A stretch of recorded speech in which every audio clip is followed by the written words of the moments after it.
Assalamualaikum warahmatullahi wabarakatuh. Perkenalkan, nama saya Fazalika dengan NIM 2425452245. Baiklah, di sini saya akan menjelaskan kembali materi yang telah saya pelajari selama 4 kali pertemuan dengan mata kuliah manajemen agribisnis dan usaha tani. Yang pertama yaitu manajemen agribisnis. Pengertian agribisnis. Agribisnis adalah usaha pertanian yang dilakukan dalam bidang pertanian dari hulu hingga hilir untuk mencapai keuntungan yang finansial. Selanjutnya yaitu subsistem agribisnis. Subsistem agribisnis yaitu terbagi menjadi 4. Yang pertama subsistem hulu, yaitu subsistem yang menyediakan produk dan dalam melakukan agribisnis. Yang kedua yaitu subsistem on farm, yaitu subsistem yang melaksanakan kegiatan dalam agribisnis. Yang selanjutnya yaitu subsistem hilir. Subsistem hilir adalah subsistem yang dalam kegiatannya melakukan pemasaran pada hasil produksi agribisnis. Selanjutnya yaitu subsistem pendukung. Subsistem pendukung yaitu subsistem yang dimana siapa saja atau perusahaan yang mendukung suatu usaha agribisnis. Selanjutnya yaitu manajemen. Manajemen adalah proses dalam mengatur atau mengelola suatu usaha yang dikerjakan secara pribadi atau kelompok untuk mencapai tujuan tertentu. Selanjutnya yaitu fungsi manajemen. Fungsi manajemen ada 5, yaitu POAC, yang dimana P adalah perencanaan, O adalah pengorganisasian, A adalah pengawalan, C adalah pengawasan, E adalah evaluasi. Selanjutnya yaitu ruang lingkup manajemen. Yang pertama yaitu manajemen produksi, di mana manajemen produksi ini itu mengelola untuk menghasilkan produksi yang berkualitas. Selanjutnya yaitu manajemen pemasaran, yaitu strategis, promosi, pemasaran, dan penjualan. Selanjutnya yaitu manajemen keuangan, di mana mengelola modal atau keuntungan. Yang keempat yaitu manajemen rantai pasok, yaitu yang di mana terdapat di dalamnya koordinasi, distribusi, dan konsumsi. Selanjutnya yaitu manajemen agribisnis. Manajemen agribisnis adalah suatu proses mengelola atau mengatur usaha tani secara terstruktur dari hulu hingga hilir untuk mendapatkan keuntungan yang finansial. Selanjutnya yaitu usaha tani. Usaha tani adalah suatu proses pertanian yang dilakukan oleh petani untuk mendapatkan hasil produk pertanian. Selanjutnya yaitu ruang lingkup usaha tani. Yang pertama yaitu perencanaan usaha tani, yang dimana dalam perencanaan usaha tani itu adalah awal mula untuk melaksanakan suatu usaha pertanian.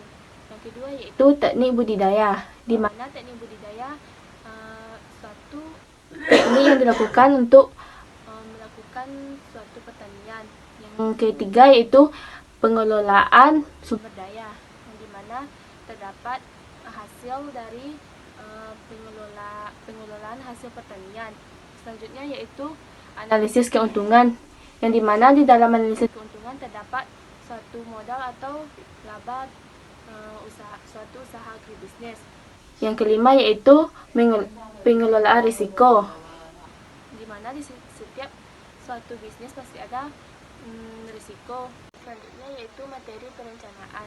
Perencanaan adalah suatu rangkaian persiapan tindakan untuk mencapai tujuan jangka pendek dan tujuan jangka panjang. Selanjutnya itu pentingnya perencanaan dalam agribisnis dan usaha tani. Yang pertama yaitu mengurangi ketidakpastian seperti cuaca, harga pasar, dan kebijakan pemerintah. Selanjutnya yaitu mengoptimalkan sumber daya seperti tenaga kerja, lahan, modal, dan teknologi. Yang selanjutnya yaitu memastikan efisiensi dan profitabilitas, yang dimana di dalamnya terdapat produksi dan distribusi. Yang ketiga yaitu memastikan efisiensi dan profitabilitas, yang dimana di dalamnya terdapat distribusi dan produksi. Yang keempat yaitu membantu dalam pengambilan keputusan, yang dimana terdapat di dalamnya data dan informasi yang akurat. Selanjutnya yaitu jenis perencanaan dalam agribisnis dan usaha tani, yaitu ada 3. Yang pertama, perencanaan jangka pendek, yang dimana terdapat 2 tahun. Yang kedua yaitu perencanaan jangka menengah, yang dimana 2 sampai 5 tahun. Yang selanjutnya yaitu perencanaan jangka panjang. Jangka panjang yaitu perencanaan yang di atas 5 tahun ke atas.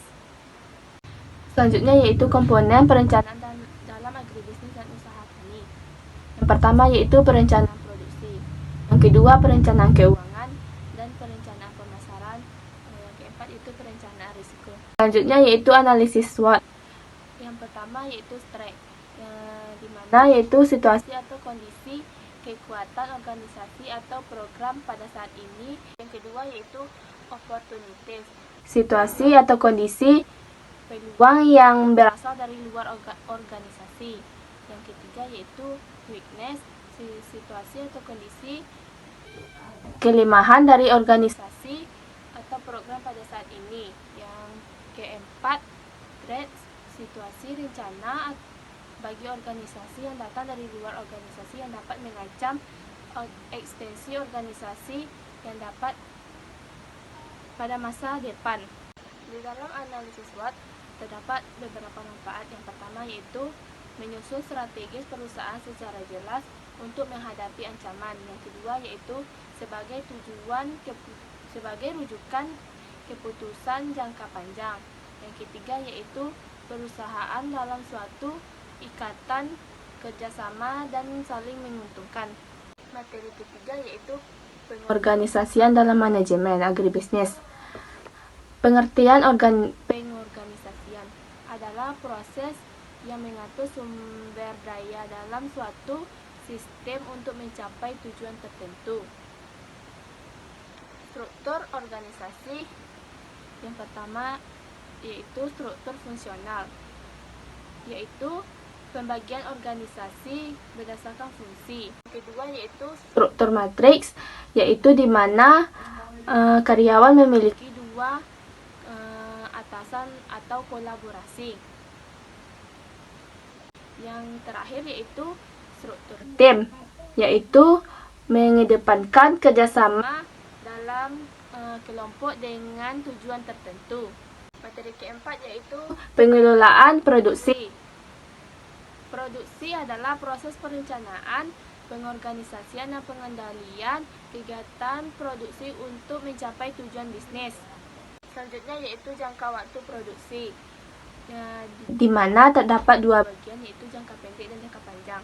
Jangka pendek adalah jangka waktu ketika input variabel dapat disesuaikan. Yang kedua yaitu jangka panjang. Jangka panjang adalah seluruh input variabel dapat diubah. Sekian materi yang dapat saya sampaikan. Terima kasih. Assalamualaikum warahmatullahi wabarakatuh.